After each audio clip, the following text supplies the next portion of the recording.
Cześć, witajcie w kolejnym odcinku serii turystycznej po południowych Niemczech. Dzisiaj odwiedzam Heidelberg i jak zawsze pokażę Wam, co można tutaj zobaczyć w ciągu jednego dnia i opowiem o kilku ciekawostkach z tego miejsca.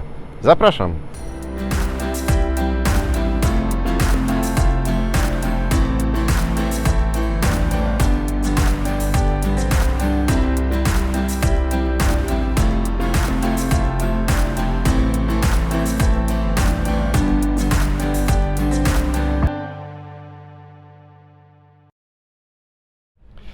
Choć oficjalna data założenia miasta Heidelberg to jest 1196, to miał on swoje początki jeszcze w V wieku naszej ery. Przez kolejne stulecia były tutaj budowane klasztory, dzięki czemu ludność coraz bardziej przechodziła do wiary chrześcijańskiej. W 1386 założono tutaj uniwersytet, który jest najstarszym uniwersytetem w Niemczech, a dzisiaj w rankingach pozostaje w pierwszej dziesiątce w Unii Europejskiej. Jak widzicie, za mną cały jest pokryty dzisiaj rusztowaniami, bo jest w remoncie. Zostawili mi jedynie jedną ścianę, żebym mógł coś dla Was opowiedzieć.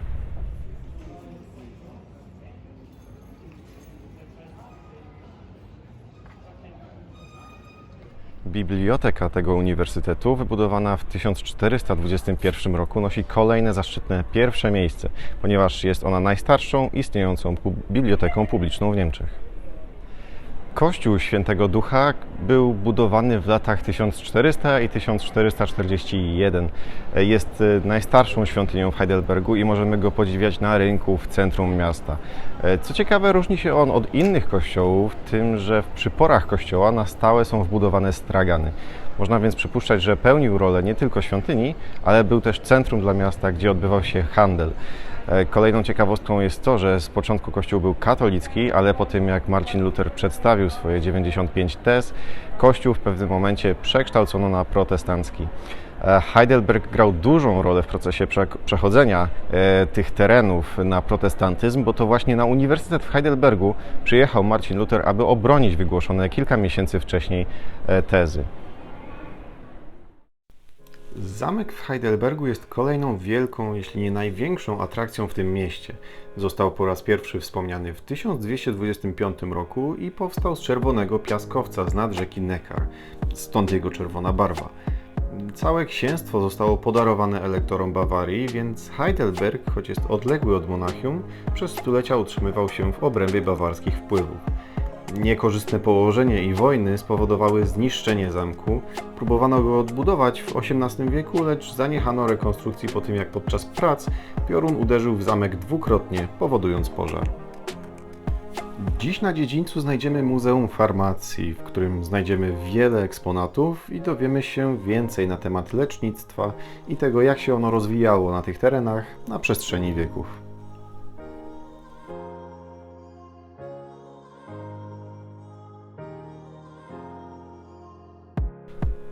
Wchodząc do jednej z komnat zamku znajdziemy wielkie beczki, w których ważono wino od końca XVI wieku. Wielka beczka była bezpośrednio połączona z salą tronową, tak aby podczas balów nigdy nie zabrakło wina.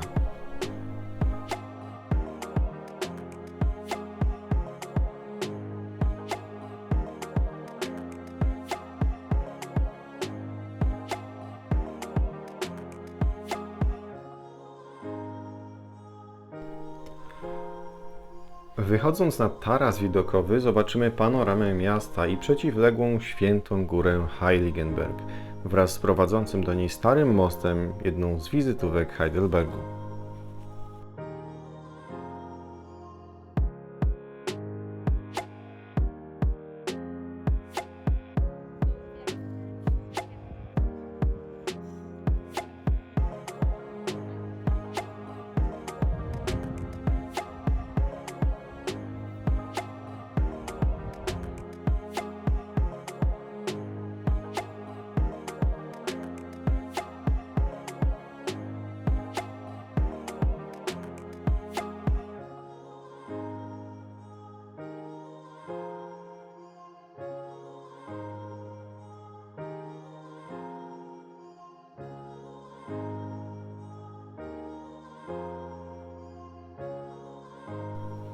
Schodząc z dziedzińca i zamkowych ogrodów od strony wschodniej, jest szansa, że natkniecie się na niezapowiedzianych gości na szlaku.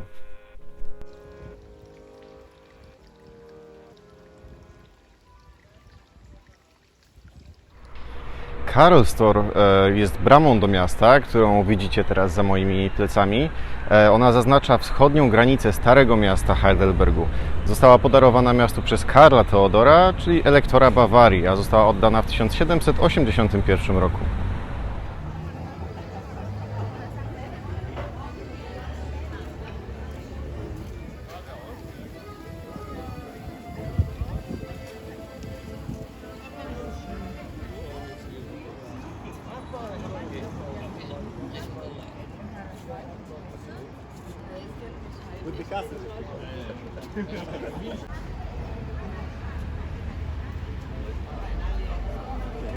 Stary most jest niezwykle fotogeniczny, zwłaszcza jak się go zestawia z górującym nad nim zamkiem.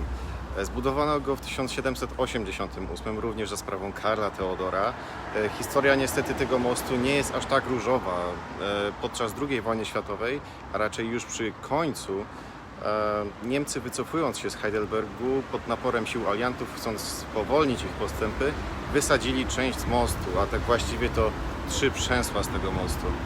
Został on jednak szybko po wojnie odbudowany. Idąc ścieżką filozofów na północ od miasta, znajdziemy amfiteatr Pfingststätte. Został on wybudowany przez studentów uniwersytetu i partię NSDAP w 1934, zaraz po wyborach w Niemczech w 1933, w których zwyciężyła partia Adolfa Hitlera. Okazuje się, że w Heidelbergu naziści mieli przed wojną ponadprzeciętne poparcie, a wręcz największe w kraju. Amfiteatr był wykorzystywany do organizacji wydarzeń partyjnych, a następnie też do spotkań SS i mógł pomieścić nawet 20 000 ludzi. Dziś ten obszar stanowi park dla mieszkańców Heidelbergu z dobrym widokiem na panoramę miasta. Heiligenberg, czyli Święta Góra, na której zboczu znajduje się amfiteatr, już wcześniej stanowiła obszar różnych kultów. Nieopodal amfiteatru można się natknąć na ruiny klasztoru świętego Michała z 870 roku naszej ery, a za czasów Rzymian odprawiano tutaj rytuały dla boga Merkurego. Jeszcze wcześniej wznosiły się tutaj zabudowania celtyckie z V wieku przed naszą erą. Ta góra im również służyła właśnie do odprawiania rytuałów religijnych.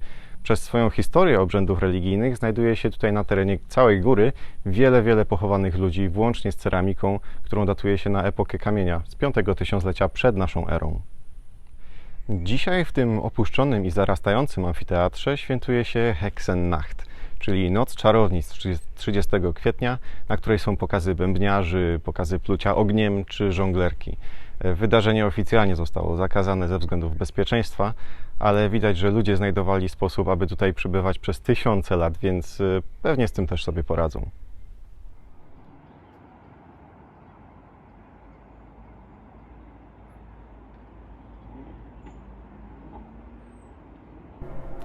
Na dziś to już wszystko i z tego punktu widokowego na Świętej Górze Heiligenberg chciałbym zakończyć zwiedzanie Heidelbergu. Przypominam o tym, że jeżeli w komentarzu odgadniecie, jakie miasto z listy na ekranie odwiedzę jako kolejne, to dostaniecie z tego miasta pocztówkę ode mnie z pozdrowieniami. Jak widzicie, z Heidelbergu pocztówki już są gotowe do wysłania do zwycięzców, którzy w poprzednim odcinku odgadnęli, że kolejnym miastem, które się pojawi na kanale w formie odcinka, będzie Heidelberg. Więc cóż, zasubskrybujcie kanał, żeby nie pominąć kolejnego odcinka, bo być może to właśnie Wy odgadnęliście to miasto i wygracie ode mnie pocztówkę. Widzimy się już za tydzień.